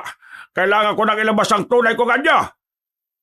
Nanlaki ang mga mata naming dalawa ni Mang Carpio nang biglang naging kulay itim ang buong katawan ni Leonardo. Ang mata naman nito ay nanlilisik at naging kulay pula. Narinig din namin na lumalagotok ang mga buto niya. Kitang-kita rin na lumaki ang katawan niya. Bukod dito, kakaiba rin ang bilis na ipinakita nito at sa sobrang bilis, hindi na namalaya ni Mang Carpio na nasa likuran na niya ang kanyang kakambal. Dinakma siya nito sa batok at saka isinubsob ng malakas sa lapag. Sinipa ng malakas. Tumalsik si Mang Carpio at tumama pa sa putol na puno ang katawan. Matagal na ako nagtitipis sa pakikialam mo sa buhay ko, Carpio. Ito na ang tamang pagkakataon para tapusin ko na ang papel mo sa mundong ito. Hindi ka magtatagumpay! Bumangon si Mang Carpio at muling umatake, pero hindi na umubra pa ang suntok nito. Nakatayo lang si Leonardo at hindi man lang natinag. Noong mga sandaling yon, nakita kong parang humihina si Mang Carpio. Samantalang palakas ng palakas naman ang kalaban niya. Sa isang iglap lang, nagbago ang lahat. Binugbog ni Leonardo si Mang Carpio. Nagkandabali-bali na rin ang buto niya dahil sa ilang beses na pagbalibag. Mang Carpio! Mabilis akong tumakbo palapit sa kanya. Sumusuka na siya ng dugo. Hindi na rin niya maigalaw ang kaliwang braso niya at ang kanang binti. Lantang gulay na siya noon. Habang ako, hindi ko alam ang gagawin ko. Hindi ko inakala na ganito na siya kalakas. Huwag kayong magsalita ng ganyan. Tatalunin natin siya kahit ano mangyari. Dante, sabihin mo sa akin, malakas pa ba ang katawan mo? Ho? Bakit to? Hindi na gumagana ang anting-anting sa akin dahil sa katandaan ng katawan ko. Kaya gusto kong ikaw na ang tumalo sa kanya. Ala, hindi ka pa matapos mamaalam sa binatang yan? Huwag ka mag-alala, Carpio. Isusunod ko naman siya, kaya magkikita rin naman kayo sa langit.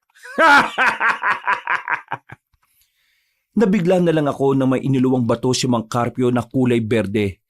Kasing laki lang ng buto ng santol ang bato na yun. Sinabihan niya akong lunukin ko ang bato. Nung una, nagtaka pa ako. Pero nang makita kong papalapit na sa amin si Leonardo, sinunod ko na lang din ang sinabi niya. Nakaramdam ako na matinding init sa katawan ko. Nahihirapan ako makahinga. Maya-maya pa, nakita ko na lang na nasa harapan ko na si Leonardo. Sinuntok niya ako ng malakas. Tumalsik ako at tumama rin sa mga putol na puno. Anong akala mo? May isalma ka? Hindi gagana sa iyong anting-anting niya dahil hindi ka naman kilala ng espiritu niyan. Nagkakamali ka. Ano pinagsasabi mo? Agad ako nakabangon. Parang wala man lang akong nakaramdamang sakit ng mga sandaling yon. Maging siya ay nagtataka rin kung bakit ako nakarecover kaagad. Muli siyang tumakbo palapit sa akin. Nasa aktong dadakmain niya ako pero naramdaman ko na lang na kusang gumalaw ang kamao ko. Dumapo yun sa mukha niya at sa tagiliran. Sa lakas ng pagkakasuntok ko, narinig ko pa ang pagbali ng buto niya. Hindi pa ako nakontento. Tumalon ako ng malakas at saka tinaga siya ng hawak kong itak. Sirit ulit ang dugo sa balikat niya. Dahilan para makaramdam siya ng takot sa akin. Marahil mahina ang anting-anting sa katawan ni Mang Carpio. Yun ay dahil hindi na umaakma ang katawan niya sa kayang gawin ng anting-anting. Pero ngayon nasa tamang katawan siya. Kailangan niyo na magdasal sa mga demonyong sinasamba niyo. Wala akong sinayang na pagkakataon, Kabanong. Parang hangin akong lumapit sa kanya. Tinarak ko ang itak sa tagiliran niya at agad na hinugot. Sumirit na naman ang dugo pero hindi ako tumigil. Muli ko siyang pinagsasaksak hanggang sa mapaluhod ko na ang isang tuhod niya.